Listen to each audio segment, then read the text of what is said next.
In the last batch of declassified UFO documents released by the War Department, I came across a memorandum for the record. Subject: Investigation of Unidentified Submerged Object in the Great Salt Lake.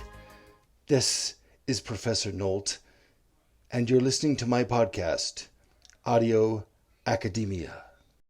Beneath the cold and salty water of the Great Salt Lake lies a USO, Unidentified Submerged Object, and the government has known about it since March of 1957. In the latest batch of declassified UFO documents from the War Department and the Pentagon, I have seen, and I will put it on the screen for those who are watching and listening to this podcast, the heavily redacted, declassified document about this USO at the bottom of the Great Salt Lake.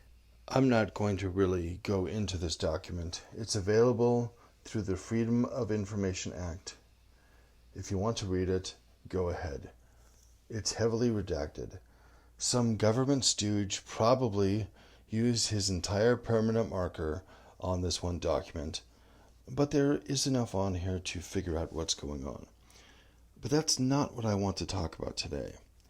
What I want to talk about today is how coincidental the discovery of this USO is in Salt Lake to the receding shoreline of the Great Salt Lake. There is a theory now, which I happen to agree with, that suggests that this USO at the bottom of the Great Salt Lake is responsible for the receding shoreline and the toxic heavy metals that reside in what was the bottom of the Great Salt Lake, now the shore or the beach.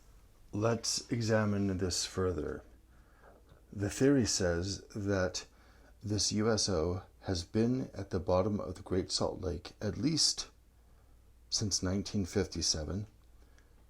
Probably it crashed, maybe producing some kind of pollutants or toxins into the Great Salt Lake, which has poisoned the lake, now the shore, and now, through exposed sand, the air. It has been suggested that the governor of the state of Utah is planning on spending millions of dollars to put water back into the Great Salt Lake. Is that to restore the lake effect snow, to restore the ecosystem, or perhaps to cover up the location of this alien flying saucer to prevent it from being common knowledge? Coincidentally, of course, to host the 2034 Winter Olympics.